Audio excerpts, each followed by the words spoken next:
சிவகங்கை மாவட்ட 45வது ஆட்சியராக பொற்கொடி பதவியேற்றார். விவசாயம், கல்வி, பால்வளத்துறைக்கு முன்னுரிமை கொடுக்கப்படும் என ஆட்சியர் அறிவிப்பு. சிவகங்கை மாவட்டத்தின் புதிய மாவட்ட ஆட்சித்தலைவர் பொற்கொடி இன்று பதவியேற்றார். இவர் சிவகங்கை மாவட்ட ஆட்சியர் அலுவலகத்தில் மாவட்டத்தின் 45வது ஆட்சித்தலைவராக பொறுப்பேற்றார். பின்னர் செய்தியாளர்களை சந்தித்த போது, தமிழக அரசின் திட்டங்களை முறையாக செயல்படுத்தினாலே மாவட்டம் வளர்ச்சியடையும். சிவகங்கை மாவட்டத்தை பொறுத்தவரை பள்ளி கல்வித்துறை, விவசாயம், பால்வளத்துறை ஆகிய துறைகளுக்கு மிகுந்த முக்கியத்துவம் கொடுக்கப்படும். மத்திய, மாநில அரசுகளின் திட்டங்களை மக்களுக்கு கொண்டு சென்று மாவட்டத்தின் வளர்ச்சியை மேம்படுத்துவேன் என்றார். இன்று பொறுப்பேற்றுள்ள நிலையில் தனது கவனத்திற்கு வரும் புகார்களை உரிய விசாரணை நடத்தி நடவடிக்கை எடுப்பேன் என்றும் கூறினார். தொடர்ந்து துறைவாரியாக அதிகாரிகளை சந்தித்து மாவட்ட நிர்வாகம் குறித்து கேட்டறிந்தார். தனியாக ஒரு மாவட்ட ஆட்சியர் எதுவும் செய்ய வேண்டிய அவசியமே இருக்கிற மாதிரி தெரியல. எல்லா திட்டங்களையும் தமிழக அரசு வகுத்திருக்கிறது. இருக்கிற அத்தனை துறைகளும் நிறைய திட்டங்களை வச்சுருக்காங்க. அந்த திட்டங்களை முறையாக செயல்படுத்தினாலே, அந்த செயலை மாவட்ட ஆட்சியர் முறையாக செஞ்சாலே மாவட்டம் வளர்ச்சி பெறும்.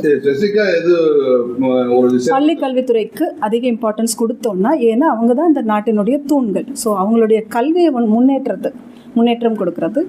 அப்புறம் விவசாயம், அக்ரி டிபார்ட்மெண்ட், பால்வளத்துறை. நான் பால்வளத்துறை இருந்ததுனால அதை நான் சொல்லி தான் ஆகணும். ஸோ பால்வளத்துறை இந்த மாதிரி முக்கியமான சில துறைகளில் ரொம்ப இம்பார்ட்டன்ஸ் கொடுத்தோனாலே போதும், மாவட்டத்துக்கு நல்ல வளர்ச்சி ஏற்படும்ன்றது என்னுடைய கருத்து. கூட்டுறவுத்துறையில் இருந்திருக்கீங்க, இங்கே கூட்டுறவுத்துறை அமைச்சர் இருக்கிறாரு, அது விஷயமா ஏதாவது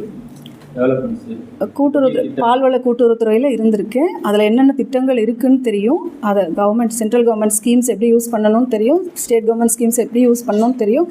அந்த கூட்டுறவுத்துறையை மக்களுடைய முன்னேற்றத்துக்கு எப்படி கொண்டு போகணும்னு தெரியும். அதுக்கு என்னால் இயன்ற அத்தனை முயற்சிகளையும் நான் செய்வேன். அமைச்சர் இருக்கிறதுனால அது இன்னும் எனக்கு கூடுதல் பலமாக இருக்கும் என்று நம்புகிறேன்.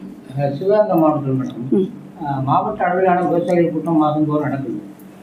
விவசாயிகளுடைய கேள்விகளுக்கு சம்மந்தப்பட்ட துறை அதிகாரிகளே வர்றதில்லை, ஆட்சியாளர்கள் கண்டுக்காமல் இருக்கிற மாதிரி நம்முடைய பார்வையில் படுது. அதுக்கு நீங்கள் என்ன? நான் மாவட்ட ஆட்சியராக இணைந்திருப்பதால் நீங்கள் இப்போ இதை சொல்லியிருக்கிறீங்க. இது எந்த அளவுக்கு உண்மைன்னு எனக்கு தெரியல. ஸோ என்னுடைய மீட்டிங் நடக்கும்போது, நான் தலைவராக ஏற்று மீட்டிங் நடக்கும்போது கண்டிப்பாக எல்லாரும் பங்கேற்குமாறு என்னால் செய்ய முடியும்னு நினைக்கிறேன். பங்கேற்கிறதுக்கான உத்தரவுகளை பிறப்பிப்பேன். நிச்சயம் பங்கேற்கணும். அதுக்காக தானே நம்ம கொண்டு வரோம்.